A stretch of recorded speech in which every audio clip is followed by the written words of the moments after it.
नमस्कार जी। नमस्कार जी। क्या नाम है जी आपका? गजराज दास। गजराज जी, आप कहाँ के रहने वाले हैं? सर मैं दिल्ली के नजफगढ़ शहर के ईसापुर गांव से हूँ। सर, संत रामपाल जी महाराज से आपने नाम दीक्षा कब ली?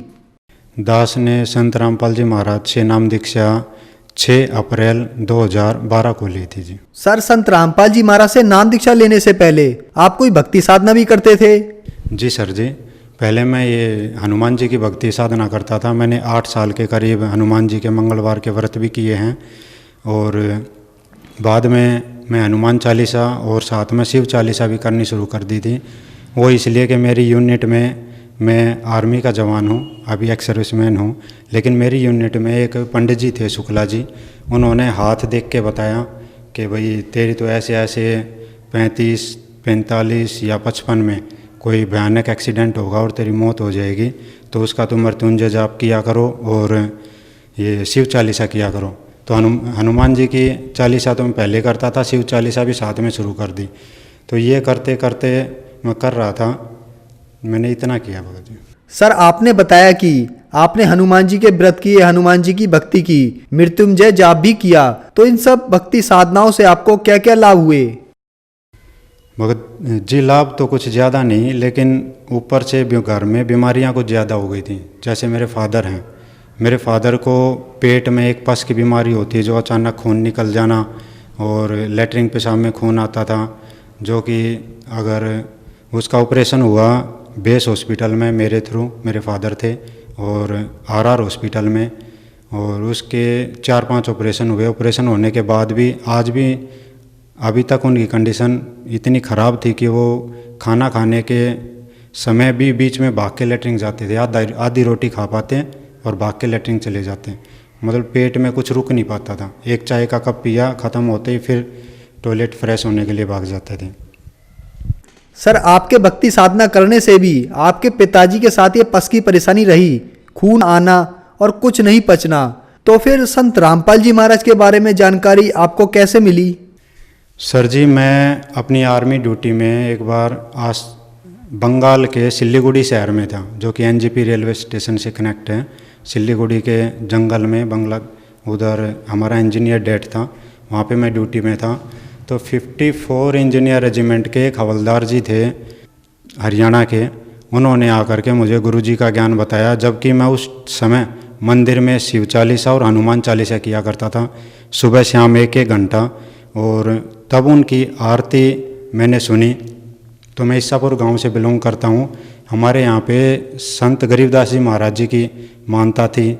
उनके पाठ प्रकाश वगैरह या फिर उनकी आरती वाणी जो चलती थी, तो उस वाणी के तहत मैंने उनकी एक संध्या आरती पकड़ी, जो कि तारेंगे तारेंगे तैंतिक सतगुरु तारेंगे, ये वर्ड थे। उसके थ्रू मैं भगत जी से जाके पूछा कि आप संत गरीबदास जी महाराज जी की वाणी कहाँ से लाए, तो उन्होंने मुझे संत रामपाल जी महाराज जी के बारे में बताया, इस ज्ञान के बारे में बताया।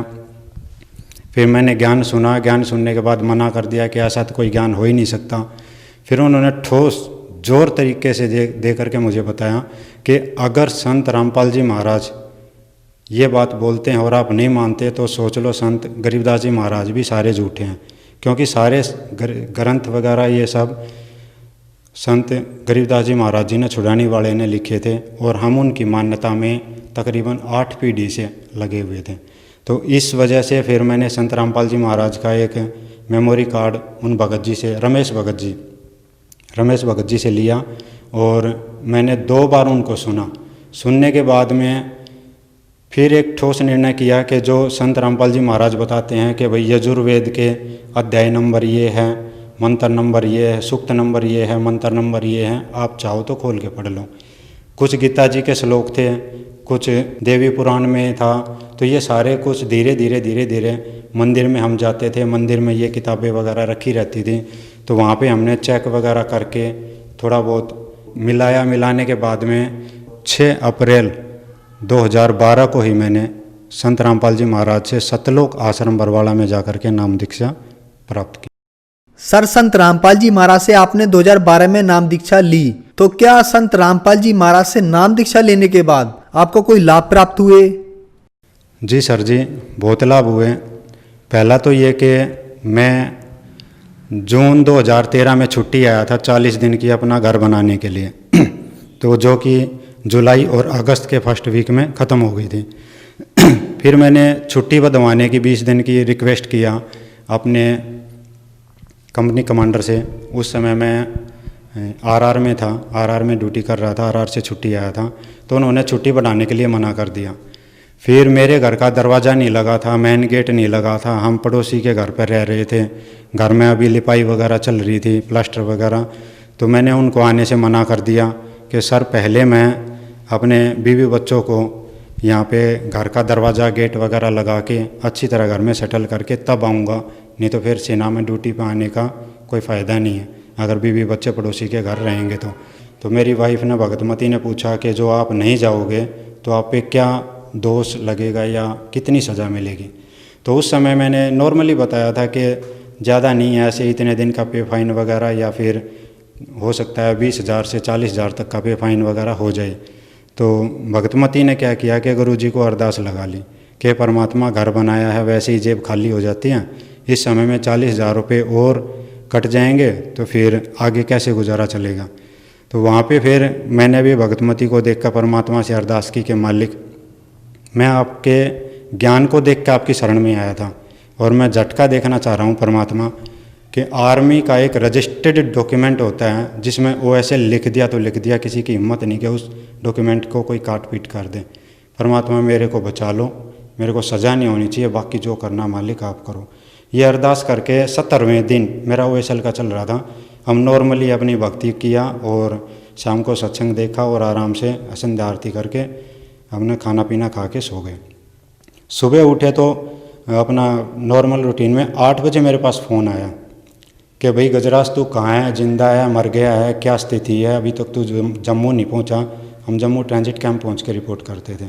तो वहाँ पे मैंने मना किया कि नहीं सर, मैं ऐसे ऐसे अपने घर पे हूँ और कुछ दिन बाद में मेरा गेट लग जाएगा और 1-2 दिन बाद गेट लगेगा तो मैं घर से चल पड़ूँगा। बोला अच्छा तेरा गेट कब लगेगा? मैं मेरा गेट कल लग जाएगा। बोला कल? फिर तेरे को OSL के कितने दिन हो जाएंगे? कि मेरे को 19 दिन हो जाएंगे। ठीक है तो आप अपना गेट लगाओ और मैं शाम तक बताता हूँ आपको फ़ोन करके। तो शाम को फिर रिप्लाई आया शाम को 4 बजे कि गजराज तेरी छुट्टी बना दी गई है और जल्दी से 20 दिन की छुट्टी बनाई है, जल्दी से जल्दी जम्मू ट्रांजिट कैंप में रिपोर्ट कर देना 20 दिन की छुट्टी काट करके। तो मैं अपने 20वें दिन नॉर्मल छुट्टी काटी, मेरा काम हो गया था और परमात्मा सदगुरु रामपाल जी महाराज का नाम लिया और जय बोल के बंदी छोड़ गई और मैं वहाँ से निकल गया। जम्मू ट्रांजिट कैंप में पहुँचा, मेरे से पूछा गया लेट क्यों? मैं ऐसे ऐसे लिखवाया कि भाई मेरी छुट्टी एक्सटेंड हुई थी, मेरे पास डॉक्यूमेंट नहीं है। मैं बोल बाल के अपनी यूनिट में पहुँच गया। हमारी यूनिट कुपवाड़ा में थी। कुपवाड़ा में गए तो मेरे को एक शुभ चिंतक आया मेरी कंपनी का, उन्होंने बताया कि भाई आप जो है CO के सामने मत जाना, आपकी रिपोर्ट लगी हुई है यूनिट में, CO ने ब्रिगेड में भी रिपोर्ट दी है और आपको चार्जशीट तो होनी है। कुछ नहीं, मैं नथिंग एल्स किया उस बात को कि मैं अपने परमात्मा का जयकारा लगाया मन में और चल पड़ा। आगे जाके जब CO का इंटरव्यू हुआ तो कुछ नहीं, उन्होंने पूछा हाँ बेटा क्या काम गए थे? कुछ नहीं साहब, मैं ऐसे ऐसे 40 दिन छुट्टी गया था, घर बनाया, ज़रूरत पड़ी 20 दिन छुट्टी एक्सटेंड करवाया और बोला ठीक है बेटा जाओ।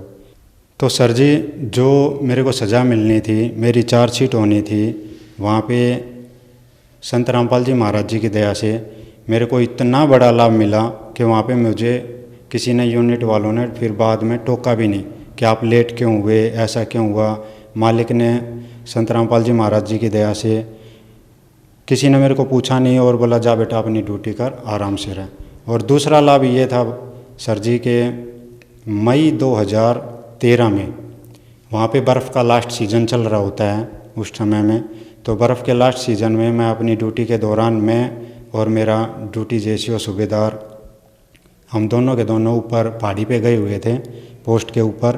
पोस्ट के ऊपर जब गए थे तो धूप नहीं थी, उस समय बर्फ़ नरम रहती है नॉर्मल। तो ऊपर जा कर के धूप आ गई, धूप आने के बाद में बर्फ़ पिघल गई, बर्फ़ पिघलने के बाद में फिर दोबारा बादल आ गए तो बर्फ़ चिकनी हो जाती है। हम दोबारा जब नीचे उतरने लगे तो हमारे पास वो स्नो स्टिक्स वगैरह और उतरने का कुछ सामान होता है वो भी साथ में था। लेकिन उतरते उतरते आगे मैं था, जूनियर था, तो पीछे वो सीनियर थे, सूबेदार साहब चल रहे थे। उस दौरान मेरा पैर फिसल गया, जो कि एक स्लाइडिंग जोन से ऐसे पहाड़ी का गोल घूमते हुए धीरे धीरे नीचे उतरते हैं। तो नीचे उतरते समय मेरा पैर फिसल गया और मैं नीचे गिर गया। तकरीबन 30-40 फीट तक मैंने भी कोशिश किया, पहले हाथों के पंजों से स्क्रैच वगैरह करके कहीं रुक जाऊं, एडी से कि मैं रुक जाऊं, लेकिन नहीं रुक पाया।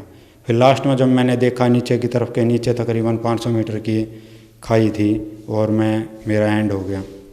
उस समय मुझे वो बात भी याद आई थी कि आज मैं 35 साल का कंप्लीट होने वाला था।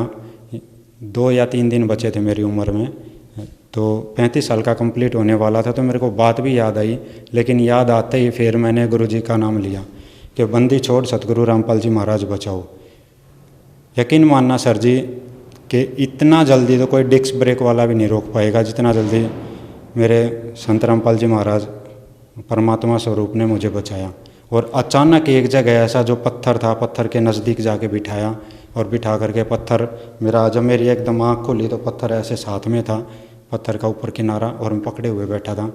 फिर जब मैं नीचे उतर के धीरे धीरे आया तो 2 या 3 दिन तक मेरे हाथ पैर भी कांपे। और जिन रास्तों पे हम जैसे स्नो टाइगर बोलते हैं कि अपने आप को आर्मी सर्विस ड्यूटी करने वाले, हम पहाड़ों पे ऐसे घूमते हैं, बर्फ़ में ऐसे घूमते हैं, हम जहाँ पे भागते थे उन पहाड़ियों पे मेरे हाथ पैर ऐसे कांपते थे कि मैं बैठ के सीट टेक के बैठ के निकलता था उन रास्तों पे, जो कि मैं नॉर्मली 10 से 15 दिन में थोड़ा सा दिमाग ठीक हुआ या मेरे शरीर की कंपन निकली, तब जाके मैं ठीक हुआ।